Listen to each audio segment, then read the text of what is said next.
Hey, what's going on, everybody? Welcome to the Thursday, March 4th evening crypto analysis. Prices of Bitcoin currently at 48,400 and some change. Earlier today, we had the Fed meeting with Jerome Powell. I don't think he said anything that different other than just, business as usual. Everything is okay. It didn't really give the markets a boost, but at least it didn't really completely destroy them, nor did he put out, bad news. So I think for the most part, most of like the bad news, if you will, or the bad wins have kind of already gone through the market. Now it's really a question of, is crypto and um, are U.S. equities going to start figuring themselves out and start bouncing going into Friday next week, or are we going to start seeing more of a sell-off? And I think either of those situations are actually possible. But for now, I would figure like a good wave of the selling has already taken place. This past week and even the week before that. So it's really a matter of understanding that, are the markets going to bounce going into next week? Tomorrow, I don't really expect anything. It's a Friday, like I've said. Generally, Fridays, I've not seen, markets really tumble, nor do I see huge bounces in Fridays either. Kind of like a lazy man's day, in the market. So I expect more of insight to happen next week. Now, with Bitcoin, I think things get interesting because Bitcoin doesn't close on the weekends. So we still have to deal with weekend price action. Weekend price action could bring us some very unique opportunities. One of which is, this area right here clearly has, say a head and shoulders potentially developing. Obviously, there's no right shoulder yet, but it is entirely possible that going into the weekend time, maybe we pop up and start rolling over. Now, if we start rolling over, the most immediate levels of support is, like I said many times before, this March monthly open. I would probably figure that this area is going to look like almost, the world is falling apart, because what's going to happen is from here, price is going to roll over like this and just probably nuke, right?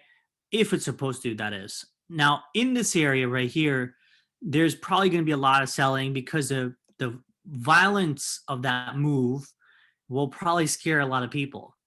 But what I'm waiting for is, in that violent area, this might be a very unique opportunity to bid, meaning buy, meaning long. Okay. Um, at present moment, I'm not seeing that.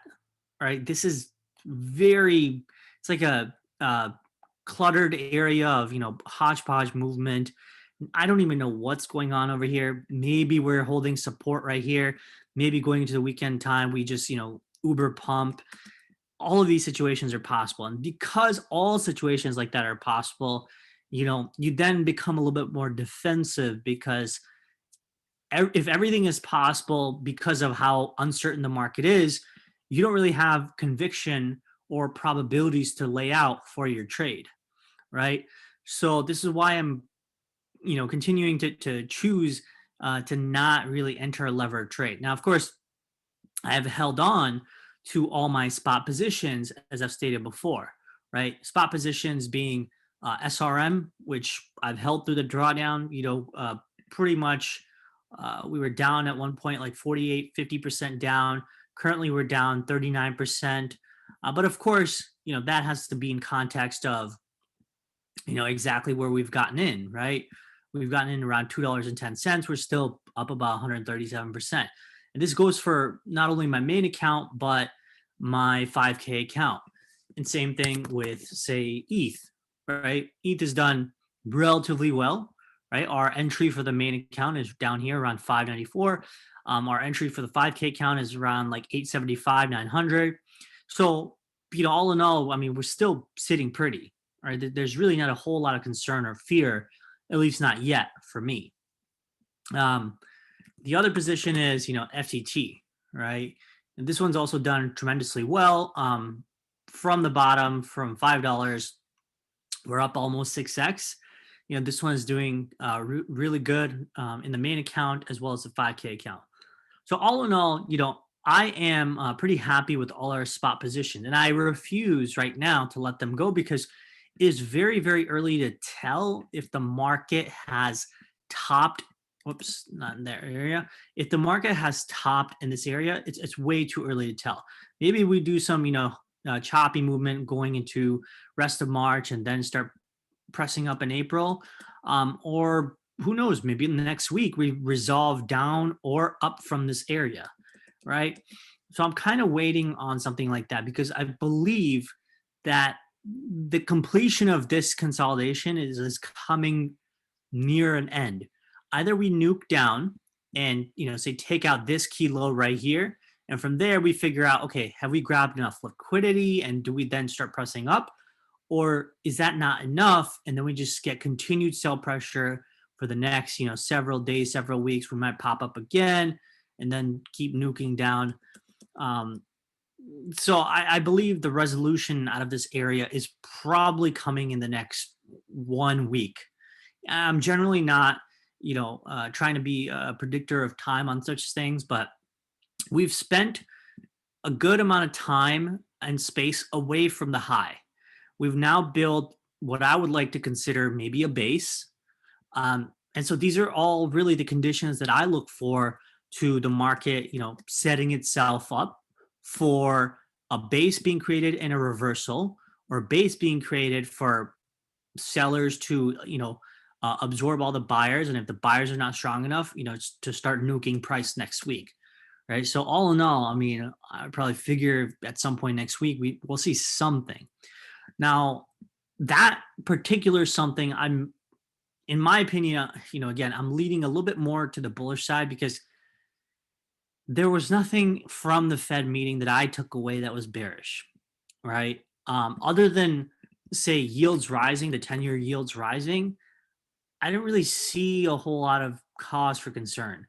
Yeah, maybe the yields keep rising, and that puts a little bit pressure in the crypto markets and the stock market, but we've already sold off quite aggressively. At the very least, I would figure maybe there's a mean reversion trade from here. And if that mean reversion trade is there, does that mean that, we mean revert and then we start rolling over? Or does that mean that we mean revert from here back up and then boom, start putting in new highs in the NASDAQ, new highs in crypto? Okay, so that's what I mean. Like next week will be very, very telling. Okay. Bond yields wise, I mean, as you can see, we inched up again. We're coming pretty fast, pretty aggressively towards that 2% area that me and Austin spoke about last week. Now, 2% is a very important marker because it puts this previous area, of large consolidation for almost 6 months or so, and then when we nuked after that, that puts that area in peril. Because if yields start rising again, right? Remember, there's not really a whole lot of like short squeezes per se in bond markets like that. But if yields start breaking above key highs, more and more traders will pile in because they're probably seeking security. And if they're seeking security, then that means that there is probably something in terms of a piece that we're missing. In terms of equities being sold and crypto being sold and bond yields rising that we're not able to understand yet. And so it's possible that, if yields break 2%, then it's time to start being cautious. But Austin had actually said that he wouldn't really be very fearful until 3 to 3.5%. So you still have a wide, gap and cushion to go until then. But remember, at the same time, if yields keep rising and the stock market and crypto markets keep selling off, well, you're already going to be down, another 10, 20, 30 more percent even from here. So the question is, then do you sell and do you get out, wait for lower prices, or do you hedge? All that stuff, I'm going to start developing a game plan, going into the weekend time, going into next week, of figuring out like what is the best way to position myself. And I think the best way to position myself will probably be to seek out hedges if there's no resolution, a bullish resolution rather, out of this area. Okay. I talked about poor highs potentially needing cleanup, right? I told y'all that, you know, earlier on in the week, I had taken a long somewhere in this area, closed that long over here. I also stated that this is a poor high that we need to potentially clean up. And then after that, maybe we dump down again. Maybe it's possible that, from here, we just rocket on up all the way to 58K, clean up that high. This is not really that poor of a high as this one is, but nonetheless, it would be great to stop out some short positions from this area. And then if we need to, resolve down, that would be the perfect hedging opportunity. Now, here's some sort of, crystal balling, if you will, that I wouldn't say is completely out of the question. Okay. So I would figure that in this area, we've built enough of a base. Okay. I do think that maybe it's time to revisit and test these lows down here. Maybe just for a day, just for a wick, right? Down here, real quick. And I think that matches my marker of this March open, which is 45,000, right? So if we get towards 45,000, we come back towards these lows and test the resolve of these buyers, and hopefully, more strong buyers once again get to re-enter. And everybody, say, who bought here and here and here and here, or even on the way down, maybe they capitulate and think that, we're just gonna dump and nuke from here. But in fact, maybe we build a base right here again, creating somewhat of a, double bottom like this, or maybe a, Adam and Eve style, base right here. Right? That's what I'm optimistic about. Now, if that does happen, not only does that open up a very, very unique buying opportunity in Bitcoin, because maybe we come back and, once again, create a W bottom like that, but we also create a stronger base around the area. But it will, in my opinion, create a very unique opportunity where I think maybe altcoins head back to their lows, or maybe even take out their previous low right here, which would probably bring in a massive, massive amount of liquidity to be hunted from long stops right here. So if we nuke and say, something like ETH into this area right here, that pocket of liquidity, I would figure, is huge. And I would figure millions and maybe billions of liquidations will once again occur. And if that does happen in this area, I would figure that we're probably going to bounce from there. If we don't bounce, then something is wrong, right? But again, if we're going off my theory of, once again, establishing a stronger base around this low, cleaning up some of this, low down here for things like ETH or, say SRM. I mean, they all kind of look the same, as you can see, right? If they all nuke and they dump and they take out their lows from last week, I think it's okay. I think that might bring up some very great buying opportunities, right? One of which is Serum. The other is ETH. The other one is AAVE that I'm paying attention to. That would probably be around 285. So all you got to do is look for the lows from last week and figure out where they are. Target some of the lows if you want to buy, somewhere down here. For AAVE, like 325 or all the way to a low of 275. That's a range, right? Again, not investment advice, but just telling y'all, some markers to pay attention to. Now, one of the reasons why I've been a little bit more focused on AAVE is, I've had my eye on AAVE for a while. I've traded it up and down in this, whole range numerous times. But I've been watching some of the Real Vision interviews about AAVE over here. And then there's a free interview by Laura Shin with Stani Kulichov. He's the founder and CEO. And the more and more I read about AAVE, I knew a little bit about it before, but the more and more I understand about it, it just seems destined for more and more success. Like, you might think that AAVE is already quote unquote expensive because it was at $20 or $50 or wherever it was earlier in the year or late last year. But expensive doesn't necessarily mean that it can't go up further, right? So, in my mind, I think to myself, okay, just because it's gone up doesn't mean that, it can't go up further, especially if it continues to show me as a project that it still has tremendous value and it's still continuing to aggregate more value or I don't know, improve even more. Okay. So Aave is, my one crypto that I'm very much paying attention to. Okay. The other one that I've got my eye on is RUNE.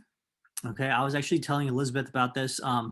The institutional newsletter that I pay attention to from Delphi Digital, they're very, very bullish on RUNE. So I want to share that with you guys, being part of the Advantage membership.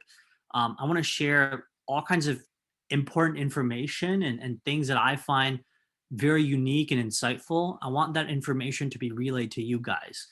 So RUNE is the other position that I'm very keen on buying into. Even if I have to pay a slightly higher premium up here in RUNE, I'm very interested. SUSHI is the other one, but I really think that SUSHI will partner with Solana and Serum, and I think both Solana and Serum will benefit equally the same way. SUSHI is going to benefit on the way up, and that comes in with that bonsai proposal that I had put out week or so ago. Where was it? I think it was in this channel right here somewhere. Yeah, I'll let you guys look into it. Okay. So yeah, pretty bullish on Solana. What else? Okay, so Elizabeth has been talking about NFY, right?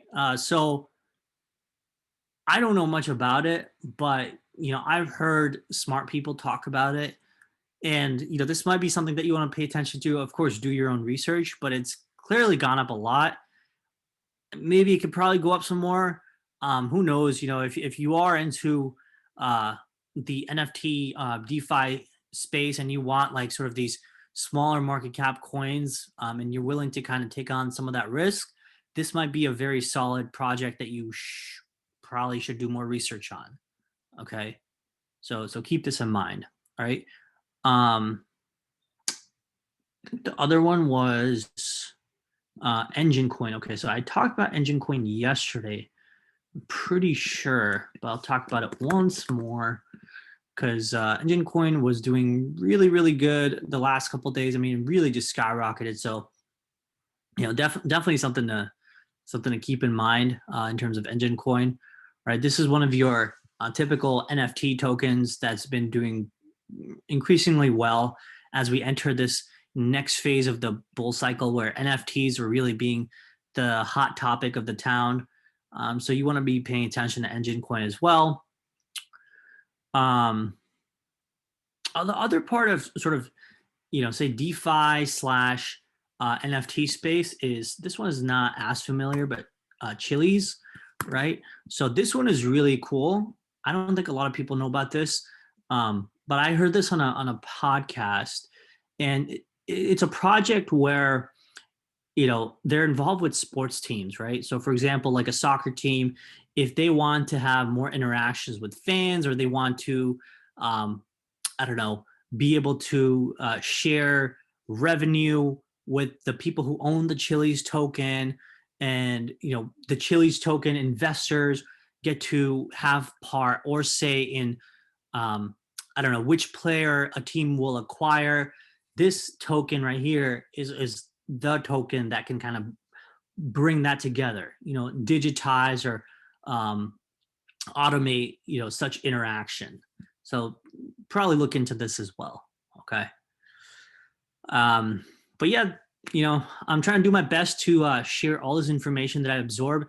And guys, whenever you see me in the chat and I'm not responding, generally I'm either focused on the stock market or I'm doing my daily homework, on projects, listen to podcasts, listening to, other smart people on Real Vision, and I'm trying to do my best to absorb and convey that information to you guys. Okay. So it ain't because I'm lazy. I'm just really damn busy trying to absorb all that information and do my best to, share it with y'all. Okay. So yeah, that's all I got. I think that is pretty much it. Take care. We will catch up tomorrow. And yeah, that's it. Cheers.